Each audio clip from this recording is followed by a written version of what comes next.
Good morning. Today we are going to learn capital budgeting. What is capital budgeting? We will see. Meanings of capital budgeting, significance, capital budgeting process, investment criteria, methods of capital budgeting. These the concepts we are going to discuss today. Meaning, the process through which different projects are evaluated is known as capital budgeting. Capital budgeting is defined as the firm's formal process for the acquisition and investment of capital. It involves firm's decision to invest its current funds for addition, disposition, modification, and replacement of fixed assets. Capital budgeting is long-term planning for making and financing proposed capital outlays. This definition is given by Charles T. Hargrave. Capital budgeting consists in planning development of available capital for the purpose of maximizing the long-term profitability of the concern. This is the definition given by Lynch. The main features of the capital budgeting are potentially large anticipated benefits, a relatively high degree of risk, relatively long-term period between the initial outlay and the anticipated return. This is the definition given by Oster Young. Now, significance of capital budgeting.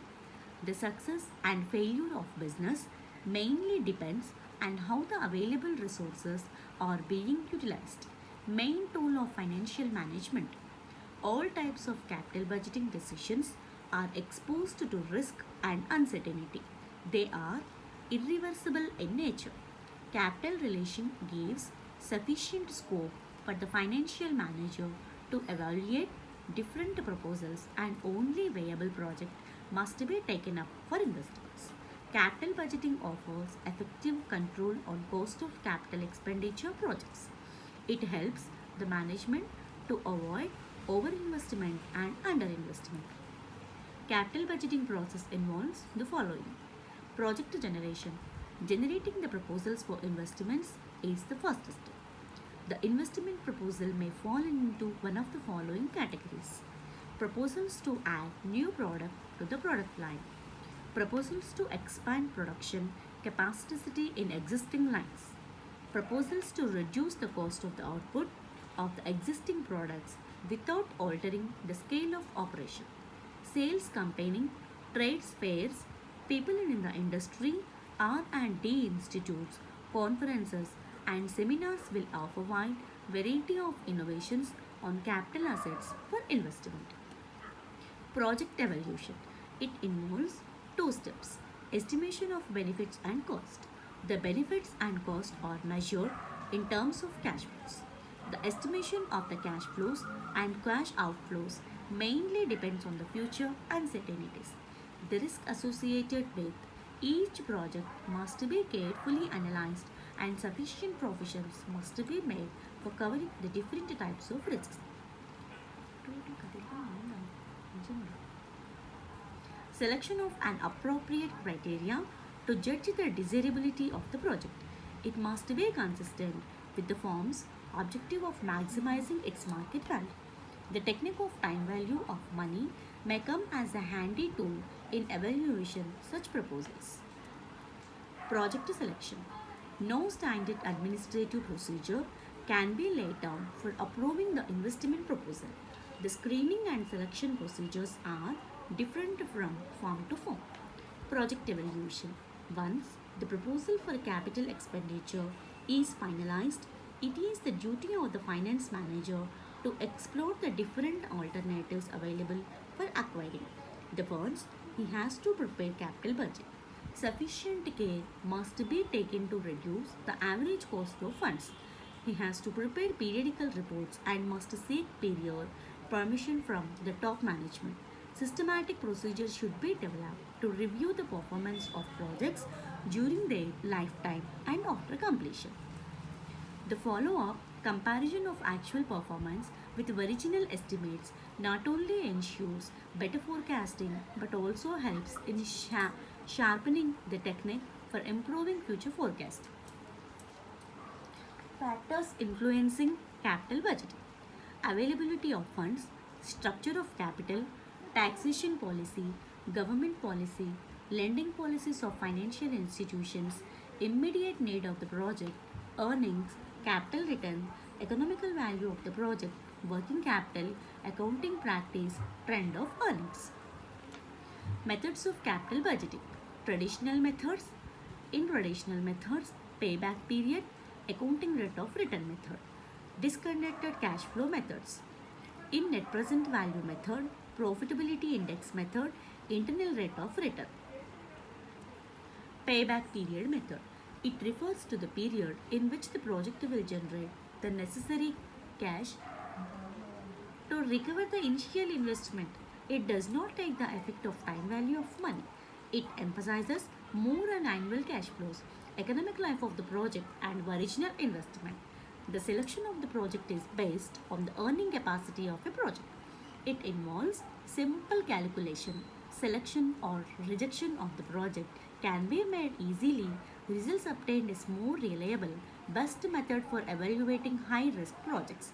In only one sentence, payback period is nothing but the day of investment which we are putting in the company, the day of exactly when we are getting back. That is called payback period method. It is based on principle of rule of thumb, does not recognize importance of time value of money, does not consider profitability of economic life of project, does not recognize pattern of cash flows, does not reflect all the relevant dimensions of profitability. All these are advantages of payback period. Accounting rate of return. It is also called ARR. Considers the earning of the project of the economic life. This method is based on conventional accounting concepts. The rate of return is expressed as percentage of the earnings of the investment in a particular project. This method has been introduced to overcome the disadvantage of payback period. The profits under this method is calculated as profit after depreciation and talks of the entire life of the project.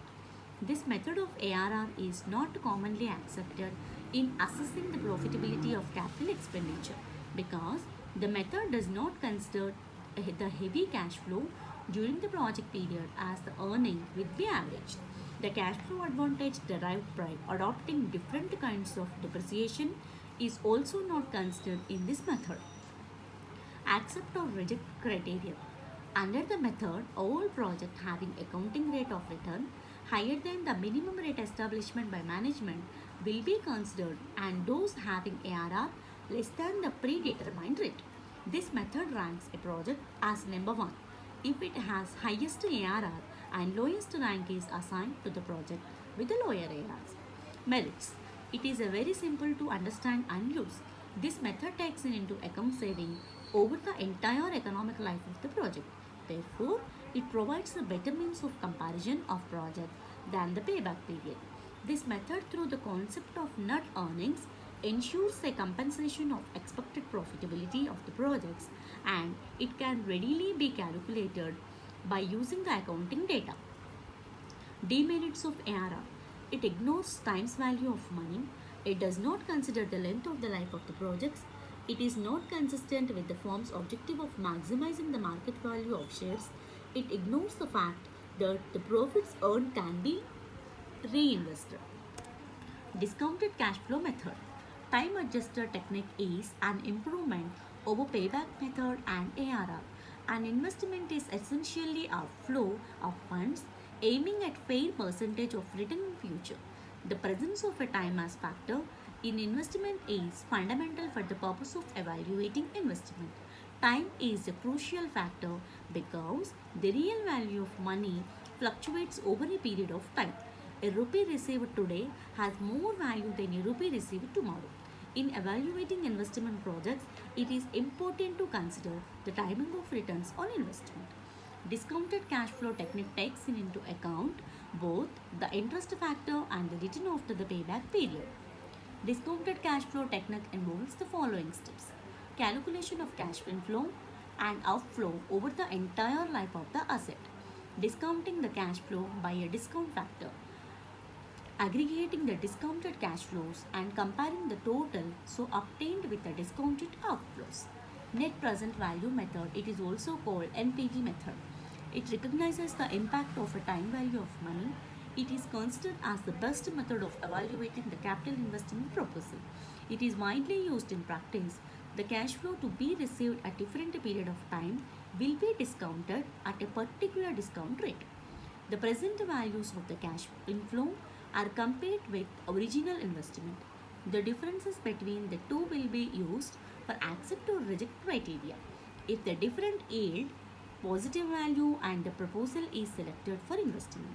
If the differences shows negative values, it will be rejected. It recognizes the time value of money. It considers the cash inflows of the entire project. It estimates the present value of their cash inflows by using a discount rate equal to the cost of capital. It is consistent with the objective of maximizing the welfare of owners. Icons. It is very difficult to find and understand the concept of cost of capital. It may not give reliable answers when dealing with alternative projects under the conditions of unequal leaves of project. International rate of return. This is also called internal rate of return and IRR method. This is the biggest method in the net payback period. It is the rate at which the sum of discounted cash flows equals the sum of discounted cash outflows. It is a rate at which the net present value of the investment is zero. It is the rate of discount which reduces the NPV and investment to zero. It is called internal rate because it depends mainly on the outlay and proceeds associated with the project and not on any rate determined outside the investment. Merits of IRR method. It considers the time value of money. Calculation of cost of capital is not a prerequisite for adopting IRR. IRR attempts to find the maximum rate of interest at which funds invested in the project could be repaid out of the cash inflows arising from the project. It is not in conflict with the concept of maximizing the welfare of the equity shareholders. It considers cash inflows throughout the life of the project. Merits.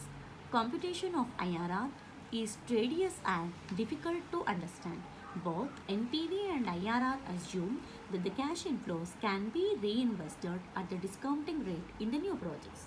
However, reinvestment of funds at the cutoff rate is more appropriate than at the IRR. It may give results inconsistent with NPV method. This is especially true in case of mutually exclusive project. Now, steps for calculation of cash outflow. First, we have to take the cost of whole project and we have to add the transportation and installation charges or any other charges. And at last we have to add working capital also.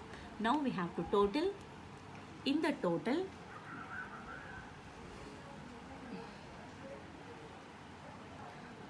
we have to add sales and in that amount we can less the cash expenses. These are PBDT. PBDT means profit before depreciation and tax, and after that we have to less the depreciation and tax and depreciation. At last we can get the cash flow per annum.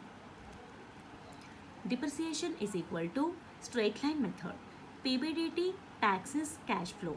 If the tax amount is given, PBDT here profit before depreciation and tax. Now profit after tax and before depreciation is called cash inflow. Cash inflow minus scrap and working capital must be added. Step 3. Apply the different techniques. Payback period is equal to number of years plus amount to recover or total cash of next years. ARR, average profits after tax or net investments x 100. NPV is equal to PV of cash inflows, PV cash outflows.